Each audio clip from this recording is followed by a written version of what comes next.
नमस्कार साथियों, स्वागत है आपका अपने YouTube चैनल हिंदी विजय में। जैसे कि आपको पता है, जो हमारी LT ग्रेड का जो एग्ज़ाम था वो हमारी 6 दिसंबर को परीक्षा हुई थी, 6 दिसंबर 2025। और आज है 10 दिसंबर। 10 दिसंबर को हमारी आंसर की जारी कर दी गई है और आप आंसर की देख सकते हैं। बाकी ये सब जो हैं देख सकते हैं कि अगर आपको किसी भी प्रश्न पर कोई भी ऐसा लगता है कि प्रश्न सही नहीं है तो उस पर आप आपत्ति डाल सकते हैं। और यहाँ पर पूरा विवरण है, आपको नाम डालना है, अनुक्रमांक, परीक्षा का नाम और विषय का नाम, यहाँ सब डाल के आपको भेज देना है 16 दिसंबर तक। और पूरा यहाँ पर आपको दिया हुआ है, ये आप देख सकते हैं। अगर आपको किसी भी प्रश्न से आपत्ति है तो आप बिल्कुल डाल सकते हैं, क्योंकि एक एक नंबर हमारे लिए बहुत मायने रखता है। और जो 31 से 51 है वो हमारा हिंदी का है, क्योंकि हम हिंदी की परीक्षा दे रहे हैं। और यहाँ पर देखो इन्होंने किस तरीके से दिया है। जैसे एक जो था, जो प्रश्न पुस्तिका है उसको उठाया और उसी प्रश्न पुस्तिका को सीधा इन्होंने हाईलाइट कर दिया है। देखिए यहाँ पर आगे आप बढ़ेंगे तो यहाँ पर जैसे ये प्रश्न है, क्योंकि 1 से 30 तक तो कैसे था, हमारा जनरल स्टडीज़ था, जनरल नॉलेज वाला था। और फिर हमारा 31 से 50 तक हमारे प्रश्न थे जो हमारे विषय से संबंधित थे। तो क्योंकि हम पूरी पेपर ही सॉल्व कर रहे हैं, अगर आपको पूरा पेपर नहीं देखना है, सिर्फ विषय का देखना है, तो आप आगे बढ़ के देख सकते हैं। बाकी अगर आपको पूरा पेपर सॉल्व करना है तो यहाँ से देख सकते हैं। तो यहाँ देखो कि कैसे दिया है। तो जैसे ये प्रश्न था, सूची 1 को सूची 2 से सुमेलित कीजिए तथा सूचियों के नीचे दिए गए कोड का प्रयोग करें। तो ये था, एक तरफ तो थे ग्रंथ और एक तरफ थे वर्णित विषय। अब आपको बताना है कल्पसूत्र किसने दिया था। तो कल्पसूत्र में कौन सा विषय वर्णित है, तो कल्पसूत्र में यहाँ पर जैन धर्म का प्रारंभिक इतिहास था। भगवती सूत्र ये था महावीर के कृत्यों का वर्णन। निकाय जो था बौद्ध धर्म के सिद्धांतों का संग्रह। और आचारांग सूत्र था जैन भिक्षुओं के नियमों, भिक्षु के आचार नियम। अगला प्रश्न था मोबाइल टावरों के एंटीना और मोबाइल हैंडसेट से कौन सी ऊर्जा निकलती है। इधर अंग्रेजी में भी है। तो मोबाइल टावर के एंटीना और मोबाइल हैंडसेट से कौन सी ऊर्जा निकलती है, कौन सी एनर्जी निकलती है, तो आपको पता ही है, विद्युत चुंबकीय क्षेत्र विकिरण।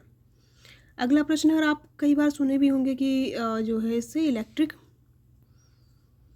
मैग्नेटिक इससे निकलती है। ठीक है। अगला प्रश्न है, प्रतिवर्ष किस दिन को विश्व अल्जाइमर दिवस के रूप में मनाया जाता है। तो विश्व अल्जाइमर दिवस के रूप में मनाया जाता है 21 सितंबर।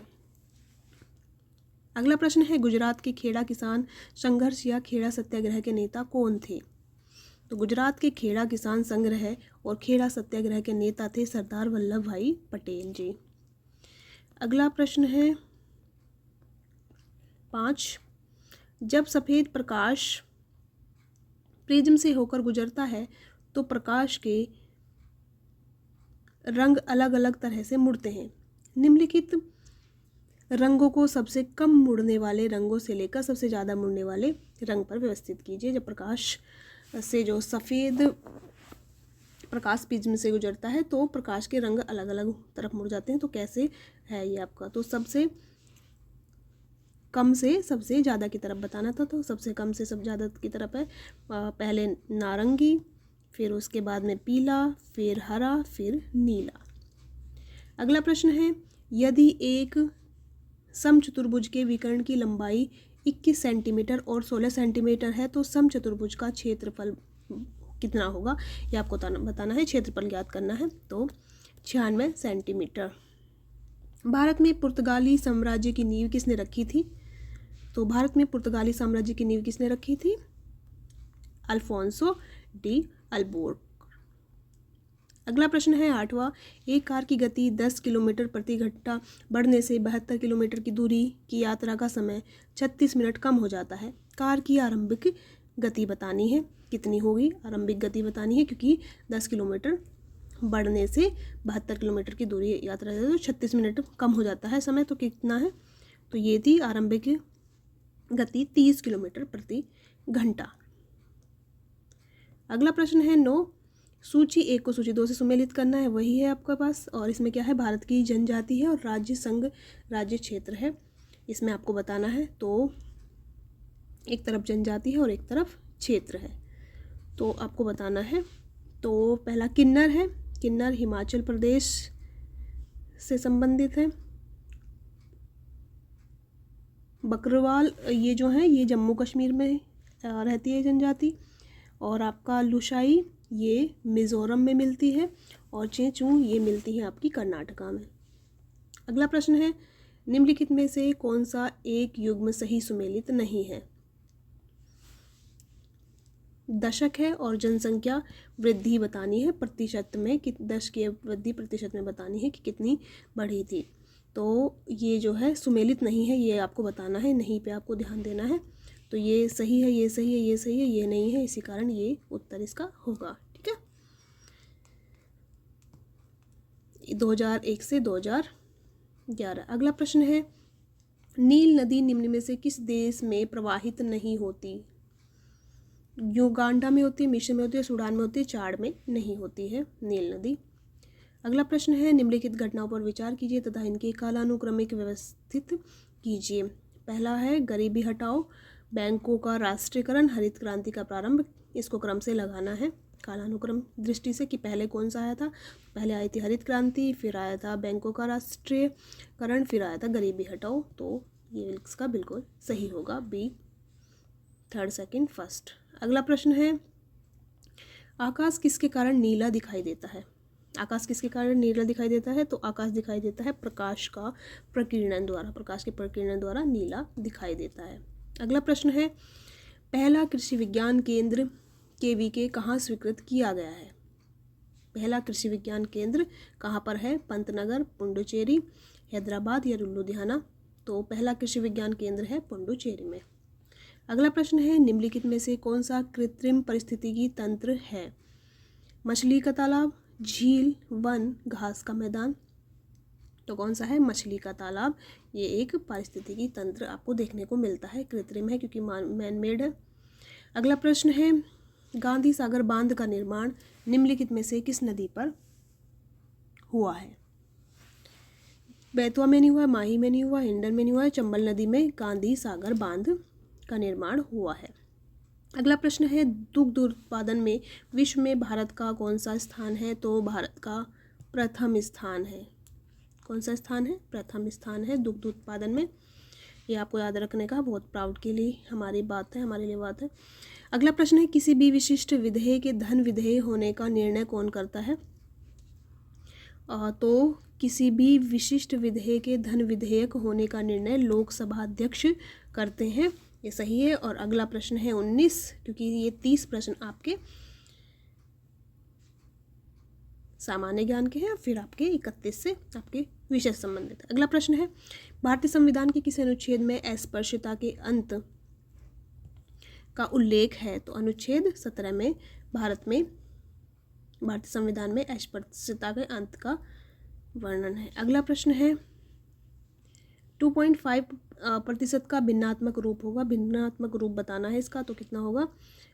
1/40 सही होगा। अगला प्रश्न है, भारत में ओडिशा में कालाहांडी निम्नलिखित में से किस खनिज के उत्पादन के लिए जाना जाता है? कालाहांडी किसके लिए जाना जाता है? तो ये बॉक्साइट के लिए जाना जाता है। अगला प्रश्न है, निम्नलिखित युग्म में से कौन सा सही युग्म स्टॉक एक्सचेंज और उसके नाम सही सुमेलित नहीं है? कौन सा गलत है ये आपको बताना है।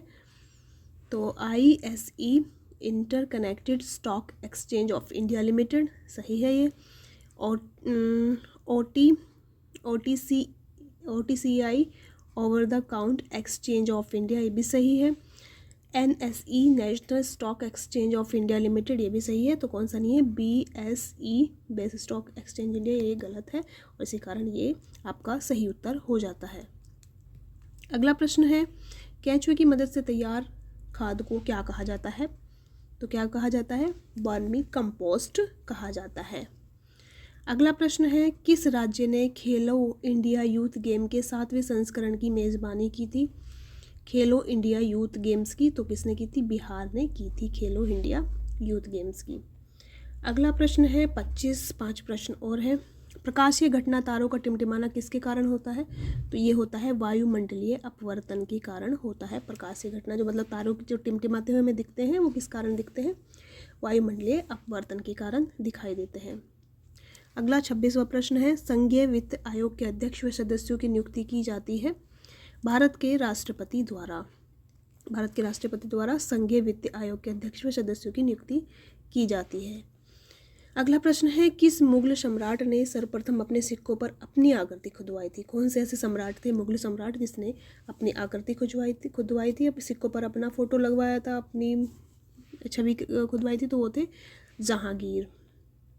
हाल ही में किस देश को 2025 में विश्व स्वास्थ्य संगठन द्वारा आधिकारिक तौर पर मलेरिया मुक्त घोषित किया गया है? तो कौन सा ऐसा देश है जिसको मलेरिया मुक्त घोषित किया गया है? भारत को नहीं किया गया है, नाइजीरिया को नहीं किया गया है, पाकिस्तान को तो बिल्कुल नहीं किया गया है, तो किसको किया गया है? सूरीनाम को किया गया है मलेरिया मुक्त। अगला प्रश्न है, भारतीय संविधान के अनुच्छेद 76 के अंतर्गत भारत के राष्ट्रपति किसकी नियुक्ति करते हैं? तो किसकी नियुक्ति करते हैं 76 के अंतर्गत राष्ट्रपति? तो भारत के महान्यायवादी की। अगला प्रश्न है, लास्ट प्रश्न है, 113वां अंतर्राष्ट्रीय श्रम सम्मेलन जेनेवा में कब आयोजित किया गया? 2 जून से 13 जून 2025 को 113वां अंतर्राष्ट्रीय श्रम सम्मेलन जेनेवा में आयोजित किया गया है। और यहाँ पे हमारे जो प्रश्न हैं सामान्य ज्ञान वाले खत्म होते हैं और अब हमारे विषय संबंधित प्रश्न है 31 से 150 तक। तो प्रश्न है पहला प्रश्न या 31वां प्रश्न कह सकते हैं, अधोमुख शब्द में प्रयुक्त उपसर्ग है? तो बिल्कुल सही, अध है।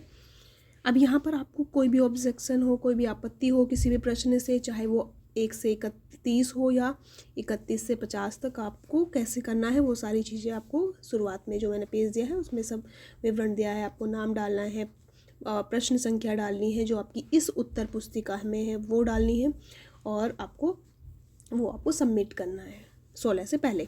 तो प्रश्न है, अधोलिखित में से उदय प्रकाश की कहानी संग्रह नहीं है? कौन सी नहीं है?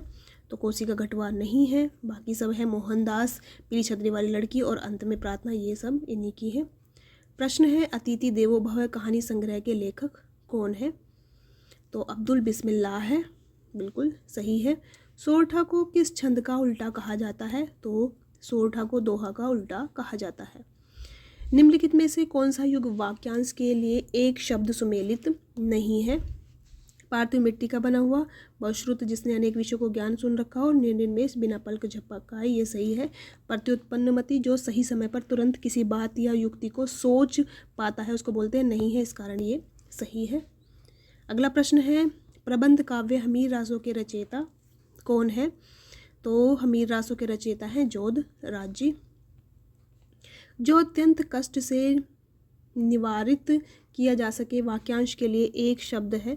तो जो अत्यंत कष्ट से निवारित किया जा सके, दुर्निवार, सही है। अगला प्रश्न है 38, वर्तनी की दृष्टि से शुद्ध शब्द है? आध्यात्मिक शुद्ध है, ये तो सब दिख ही रहे हैं। शारीरिक कुछ नहीं होता, तनिष्क निश्चल ऐसा नहीं होता, निश्चल होता है, तो ये सही है। अगला प्रश्न है, एक अज्ञात भारतीय की आत्मकथा का पहला प्रकाशन कब हुआ था? तो ये 1951, सही है। अगला प्रश्न है, मुदित महीपति मंदिर आए, इस काव्य पंक्ति में कौन सा अलंकार है? मुम के कारण अनुप्रास अलंकार है। शेरशाह का न्याय, इस कहानीकार, कहानी लेखक कौन है? इसके लेखक कौन है? कहानीकार कौन है? तो शेरशाह का न्याय है वृंदावन लाल वर्मा जी। फिर से एक सुमेलित है और इसमें आपको बोली से सुमेलित करना है। तो आपकी है कोरवी, आपकी है पश्चिमी हिंदी, जो है आपकी मालवी है वो है राजस्थानी हिंदी, बघेली है पूर्वी हिंदी, भोजपुरी है बिहारी हिंदी, और आपका सही उत्तर हो जाएगा ये A थर्ड, B फोर्थ और C फर्स्ट। प्रश्न है, कादम्बरी का काव्य रूप क्या है? कादम्बरी क्या है? तो ये है गद्य कथा। कादम्बरी क्या है? गद्य कथा है। अगला प्रश्न है 44, निम्नलिखित में से मैथिली शरण गुप्त की रचना नहीं है? भारत भारती, साकेत, जय भारती है, पथिक इनकी नहीं है। निम्नलिखित में से कौन सा युग्म शब्द की प्रत्यय की दृष्टि से सुमेलित नहीं है? उल्लेखनीय में अन्य प्रत्यय है, अंकनीय में अनीय है, अर्पण में अनीय है और प्रवृत्ति में यह प्रत्यय है। इस कारण ये गलत है, क्योंकि नहीं बताना है कौन सा सुमेलित नहीं है, कौन सा गलत है, ये बताना है। अगला प्रश्न है 46 ज्ञानबोध नामक कृति के रचयिता है। तो ज्ञानबोध के रचयिता रैदास, धर्मदास, सुंदरदास, मलूकदास। तो सही उत्तर है मलूकदास, इसके सही उत्तर है। कवि कुल गुरु किस रचनाकार को कहा जाता है? कवि कुल गुरु किसको कहा जाता है? तो कहा जाता है कालिदास जी को। ये ऑफिशियली आंसर की है जो आयोग द्वारा दी गई है। तत्सम उपन्यासों की रचना तत्सम उपन्यास के रचनाकार कौन है? तो है राजी सेठ जी। फिर से एक सुमेलित वाला है, एक तरफ रचनाकार है, एक तरफ रचना है।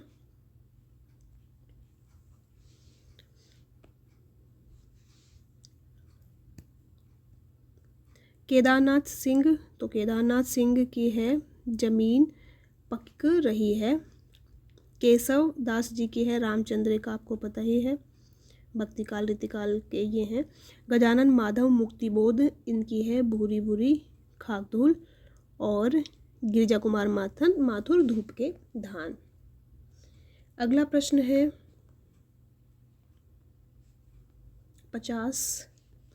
निम्नलिखित में से कौन सा युग्म शब्द और उसके लिंग की दृष्टि से सुमेलित नहीं है? वायु स्त्रीलिंग है, ऋतु भी स्त्रीलिंग है, रेणु भी स्त्रीलिंग है, निबंध पुल्लिंग है। निबंध लिखा जाता है, जाता तो पुल्लिंग है।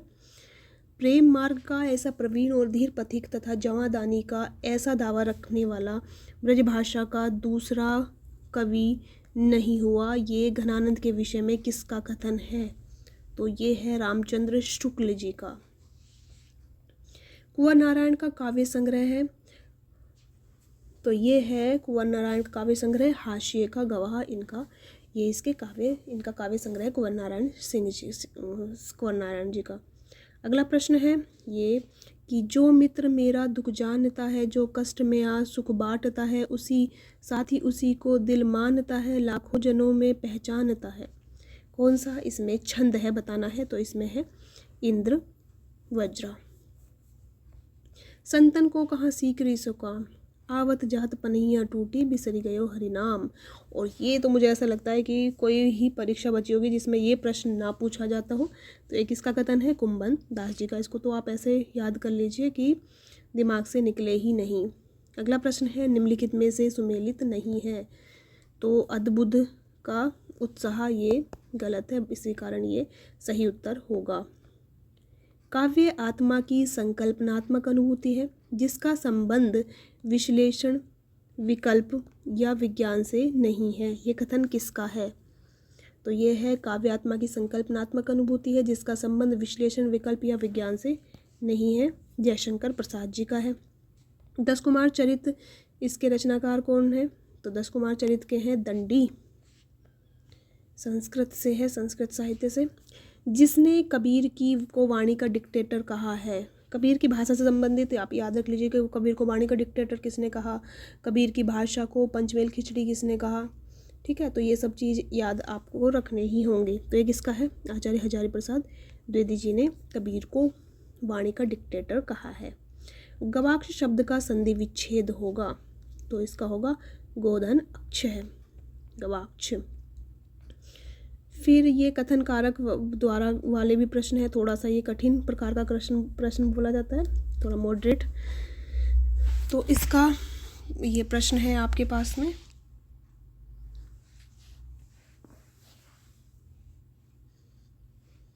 कर्म का चिन्ह को है, कर्म कारक के प्रयोग को दो स्थितियों अप्रत्यय और सप्रत्यय होता है। कर्म कारक के प्रयोग दो स्थितियों में होते हैं, अप्रत्यय और सप्रत्यय। तो दोनों सही है। ये कर्म का चिन्ह आपको पता है को है, और इसकी स्थितियाँ जो होती हैं कर्म कारक की दो होती है, अप्रत्यय और सप्रत्यय। अगला प्रश्न है 61। रामचरित विमल संतन जीवन प्राण, हिंदुओं को वेद सम जव यव नहीं प्रकट कुरान। रामचरितमानस की प्रशंसा करते हुए यह दोहा किसने लिखा था? तो ये लिखा था तुलसीदास जी के ही मित्र रहीमदास जी ने। अगला प्रश्न है निम्नलिखित में से सुमेलित या निम्नलिखित में से कौन सा युग्म शब्द और उसके वचन की दृष्टि से सुमेलित नहीं है? दर्शन बहुवचन है, आंसू बहुवचन है, ओष्ठ बहुवचन है, मुनि बहुवचन नहीं है, क्योंकि मुनि का बहुवचन मुनि होता है या मुनिजन होता है, मुनिजन मुनिगण। हिंदी की किस कहानी को नामवर सिंह ने नई कहानी धारा की पहली कहानी कहा है? नामवर सिंह जी ने कहा है नई कहानी धारा की पहली कहानी। तो ये परिंदे मानी जाती है निर्मल वर्मा जी की। मेरी आत्मकहानी शीर्षक से किन दो साहित्यकारों की आत्म कथा लिखी है? तो ये है आचार्य चतुर्सेन शास्त्री तथा बाबू श्याम सुंदर दास जी। उनकी इसी नाम से है, लेकिन अलग अलग आत्मकथा है, ठीक है। मुक्तिबोध ने संवेदनात्मक ज्ञान एवं ज्ञानात्मक संवेदन इस सूत्र वाक्य का प्रयोग किसके लिए किया है, किस काव्यधारा के लिए किया है? तो मुक्तिबोध जी ने ये नई काव्यता के लिए किया है कि संवेदनात्मक ज्ञान या ज्ञानात्मक संवेदना।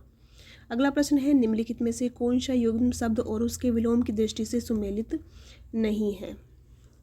तो सुसाध्य, दुर्लभ, ये इसका सुमेलित नहीं है। स्तुति, निंदा और सृजननाश, सृष्टि, प्रलय, ये सब सुमेलित है। अगला प्रश्न है बरवे रामायण की रचना तुलसीदास ने किसके आग्रह पर की है? तो अपने ही मित्र रहीमदास जी के आग्रह पर की है तुलसीदास जी की ये रचना है। कर्ता के ने चिन्ह का प्रयोग किस काल में नहीं होता? किसमें ये ने जो है कर्ता का ये जो कारक का चिन्ह है नहीं प्रयोग होता है? तो वो अपूर्ण भूत में नहीं होता है। दशरथ अयोध्या के राजा थे। वृक्ष, ये आपको क्या है संस्कृत अनुवाद गलत बताना है, सही है 3 और 1 गलत है, बताना है कौन सा है। तो दशरथ अयोध्या के राजा थे और वृक्ष से फल गिरता है, निर्धन की सहायता करनी चाहिए। तो गांव के चारों ओर बाग है, ये गलत है। कुल्लीभाट किस चर्चित लेखक की जीवनी है? कुल्लीभाट है निराला जी की जीवनी। किस रीतिकालीन कवि ने सतसई की रचना नहीं की? तो किसने नहीं की है सतसई की रचना? रसलीन ने नहीं की है, रसनिधि की है सतसई, मतीराम की है सतसई, भूपति की सतसई है। नावादास के भक्तमाल में प्रस्तुत छप्पय चंद्र अग्रज सुदृश्य परम प्रेम पथ में पगे किसके संदर्भ में है? भक्तमाल में है, ये भक्तमाल नावादास जी की है। तो इसकी ये किसके लिए कहा गया है? नावादास जी ने ये नंददास जी के लिए कहा है।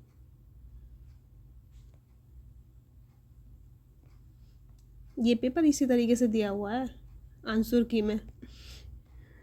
हिंदी निबंध का आरंभ किस शती में हुआ था? हिंदी निबंध का आरंभ किस शती में हुआ था? तो ये 19वीं शती में हुआ था। 1800 कुछ लास्ट जो है आपकी 19वीं शती के भी अंत में कह सकते हैं या मध्य के बाद में। निम्नलिखित रचनाओं को उसके रचनाकार के साथ सुमेलित कीजिए। तो हर्षचरितम है बाण भट्ट जी की। ऋतु संहारम है कालिदास की, ऋतु संहार कालिदास की है। आपकी शिशुपाल वधम ये है आपकी माघ की। नैषधीय चरितम ये है श्रीहर्ष जी की। तो इसका सही उत्तर ये आपका हो जाएगा। और आपको जो देख रहे होंगे पेपर आपका बिल्कुल अलग होगा। सबके आंसर का जो है जो पैटर्न है, जो मतलब प्रश्न का क्रम भी बदला हुआ है, उत्तर का क्रम भी बदला हुआ है, तो आपको देख के आपको सॉल्व करना होगा। कार्तिकेय के जन्म से संबंधित रचना का नाम है? तो कार्तिकेय के जन्म से संबंधित है कुमार संभवम, संस्कृत की रचना है। मरुभूमि का वह मेघ में किसकी जीवन गाथा का वर्णन है? मरुभूमि का वह मेघ ये घनश्याम दास बिरला की जीवनी है। निम्नलिखित में से मुद्रा राक्षस द्वारा लिखित नाटक कौन सा नहीं है? योर्स फेथफुल, प्रथम स्तुति, तिलचट्टा है, यमगाथा नहीं है। क्या भूलूं क्या याद करूं, इसके लेखक कौन है? जीवनी है ये। और ये प्रश्न भी मुझे नहीं लगता है कि कोई परीक्षा छोड़े इस प्रश्न को। ये प्रश्न भी मोस्ट इम्पोर्टेंट है। इनको तो ऐसे रट लीजिए कि दिमाग से कभी निकले ही ना। क्या बोलते हैं आपको हरिवंश राय बच्चन याद आने चाहिए। अमिताभ बच्चन के पिताश्री। क्या भूलूं क्या याद करूं, ये हरिवंश राय बच्चन इसके लेखक हैं। 4 जीवनियाँ इनकी याद, चारों याद रखिए। क्रम से, प्रकाशन वर्ष, कुछ भी पूछा जा सकता है। निम्नलिखित में से कौन सा युग्म वाक्य और कारक चिन्ह की दृष्टि से सुमेलित नहीं है? उसने लड़की को मिठाई दी, कर्म कारक, ये इसमें कर्म कारक नहीं है। तो शीला ने सावित्री को जी भर कोसा, कर्म कारक है। पिता ने पुत्र को पुकारा, मैंने हरि को बुलाया, सब कर्म कारक है। यदि गद्य कवि और या लेखक की कसौटी है तो निबंध गद्य की कसौटी है। उपयुक्त कथन किस निबंधकार का है? तो ये है रामचंद्र शुक्ल जी का। और ये भी आप याद रख लीजिएगा, आपने देखा होगा दूसरा ये प्रश्न है शुक्ल जी से। और शुक्ल जी से अगर कोई प्रश्न ना आए तो ऐसा हो नहीं सकता, कोई भी परीक्षा इस चीज़ को मतलब हट ही नहीं सकती, क्योंकि शुक्ल जी ने इतना अच्छा काम किया है हिंदी साहित्य के क्षेत्र में।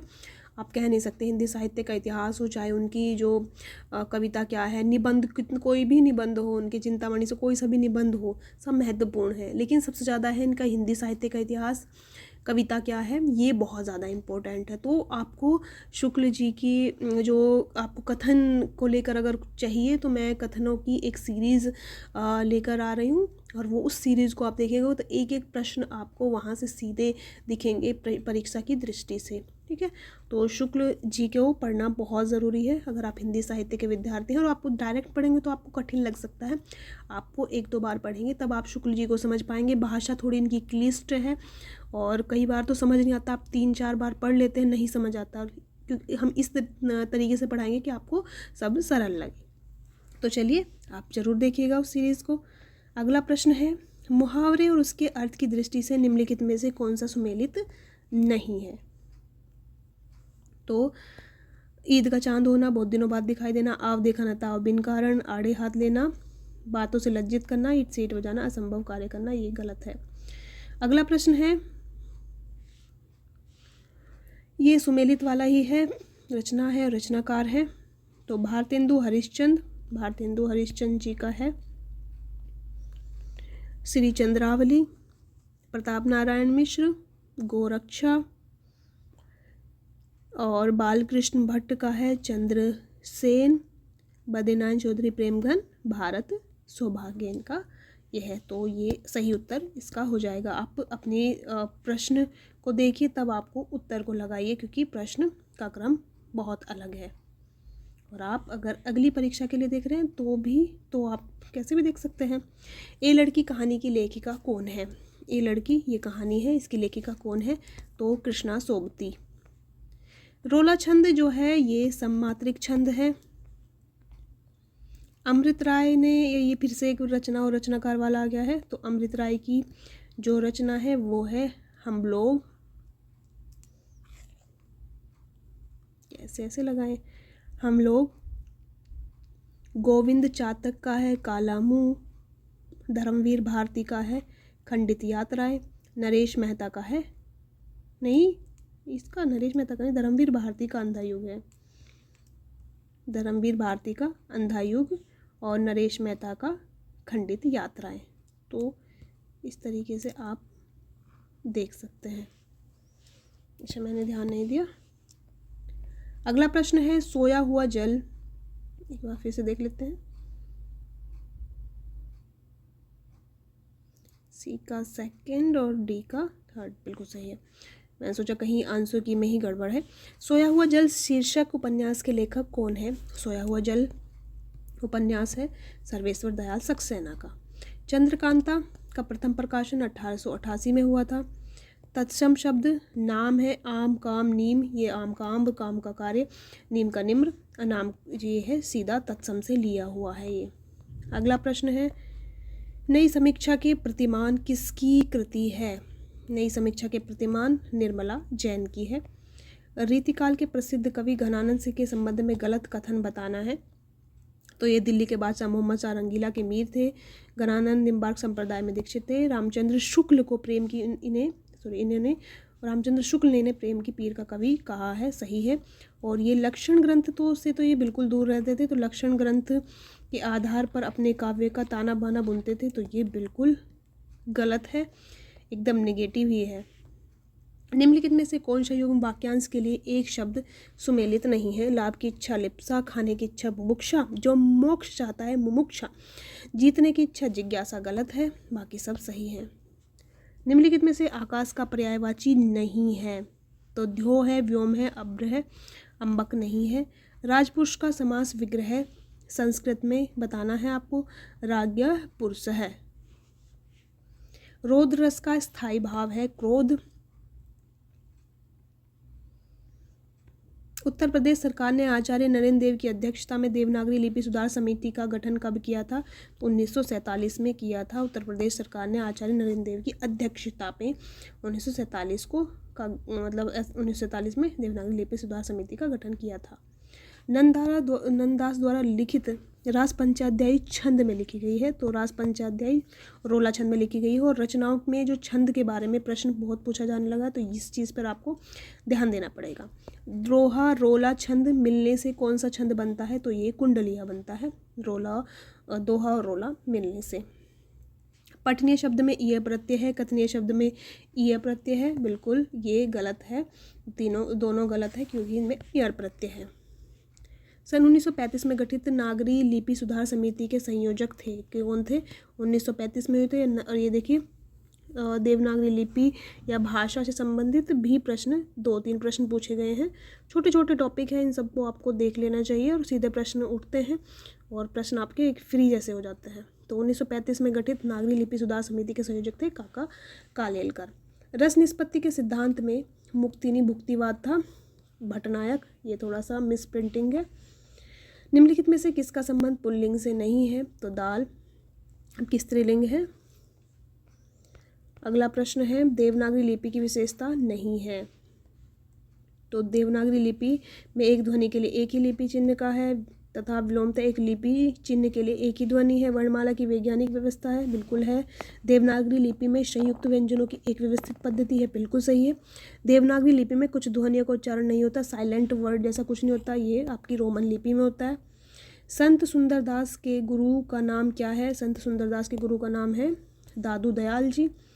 किरात अर्जुनियम के संदर्भ में असत्य बताना है। संस्कृत का वृत्तरयी महाकाव्य में से इसे स्थान प्राप्त है, बिल्कुल है। इसका प्रारंभ श्री और अंत जो है जो प्रारंभिक जो श्री शब्द से तथा प्रत्येक शब्द के अंतिम श्लोक में लक्ष्मी का प्रयोग होता है, लक्ष्मी पद का प्रयोग होता है। यह एक प्रसिद्ध महाकाव्य, बिल्कुल सही है। लेकिन इसमें अर्जुन का युद्ध किरात वेशधारी कुमार कार्तिकेय से नहीं शिव से है, ठीक है, ये आपको याद रखना है, इसलिए ये गलत है और ये इसका उत्तर सही होगा किरात अर्जुनियम से। हिंदी में गमला किस भाषा से आगत है?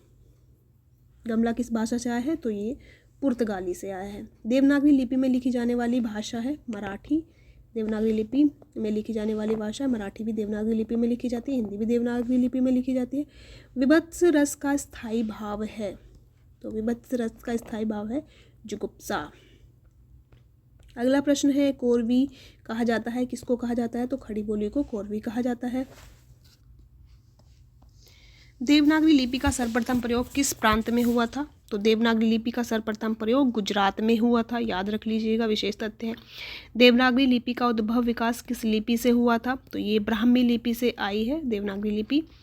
ये प्रश्न भी भाई बहुत पूछा जाता है भ्रांतिमान के लिए, 3-4 ही उदाहरण है। उसमें से ये है पाव महावर देन को नाइन बैठी आए फिर जानी महावरी एड़ी मीड़त जाए। तो इसमें भ्रांतिमान अलंकार है। अगला प्रश्न है कबीरा खड़ा बाजार में किसकी रचना है? तो है भीष्म शाहनी की रचना है। अगला प्रश्न है बीती विभावरी जागरी अंबर पनघट में डुबो रही आशा ताराघट उषा नागरी। इसमें कौन सा अलंकार है? रूपक अलंकार है, एक अलंकार से पूछा गया है। हर भाग से एक ना एक प्रश्न पूछा ही गया है, तो एक अच्छा प्रश्न इसे मतलब जो है एग्जाम की दृष्टि से अच्छा पेपर इसे कह सकते हैं। निम्नलिखित में से कौन सा शब्द विदेशी भाषा का नहीं है? तो चांद जो है ये देशज है, मतलब देशज नहीं, ये आपका तद्भव है।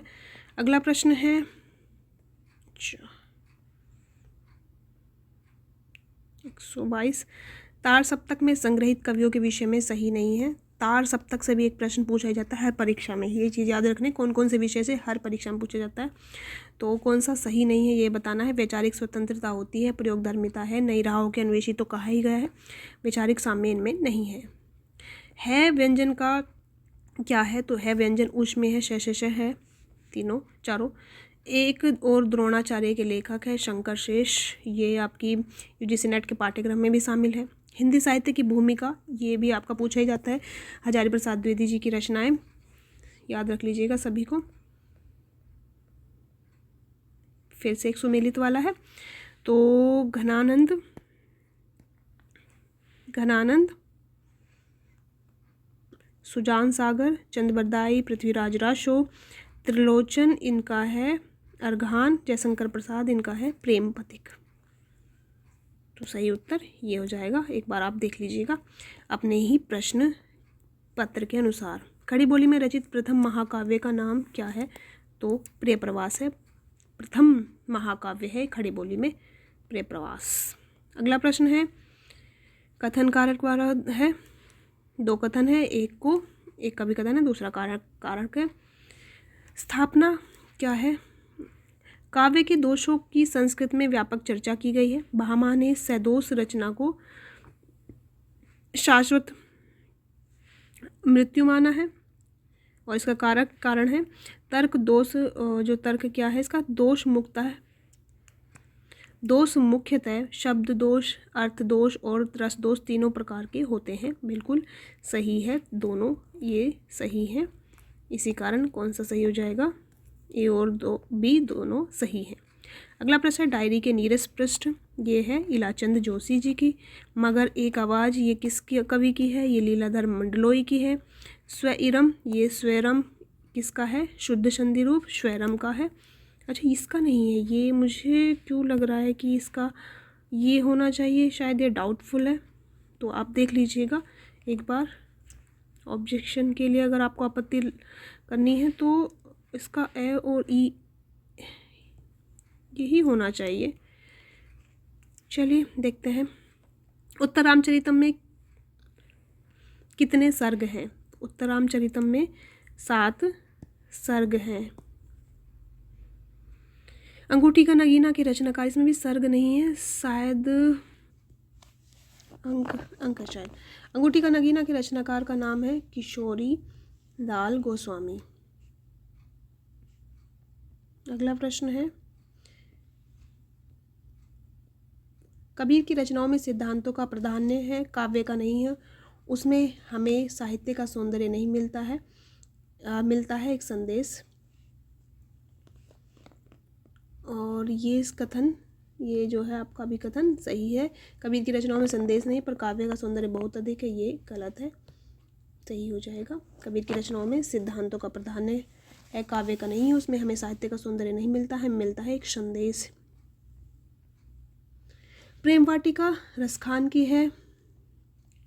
यति और यति में कौन सा सही है, तो इस यति का अर्थ होता है विराम और यति का अर्थ होता है सन्यासी। लघु का विलोम शब्द है, विलोम शब्द नहीं है। कुरूप, गुरु है, दीर्घ महत्व है। निम्नलिखित में से स्थायी भाव एवं रस को सुमेलित करना है। जुगुप्सा विभत्स रस का स्थायी भाव है।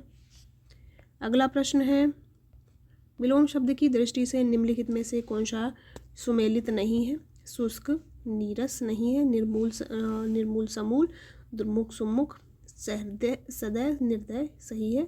शुष्क का नीरस नहीं है। रेखा चित्र नहीं है। निम्नलिखित विकल्पों में से एक का संबंध रेखा चित्र से नहीं है। कहानी से मिलता जुलता है, बिल्कुल है। व्यक्ति वस्तु या घटना का पूर्ण चित्र नहीं है। किसी व्यक्ति वस्तु घटना या भाव का सजीव अंकन है, ये सही है, लेकिन ये जीवनी नहीं माना जाता है, ये इसका गलत होगा।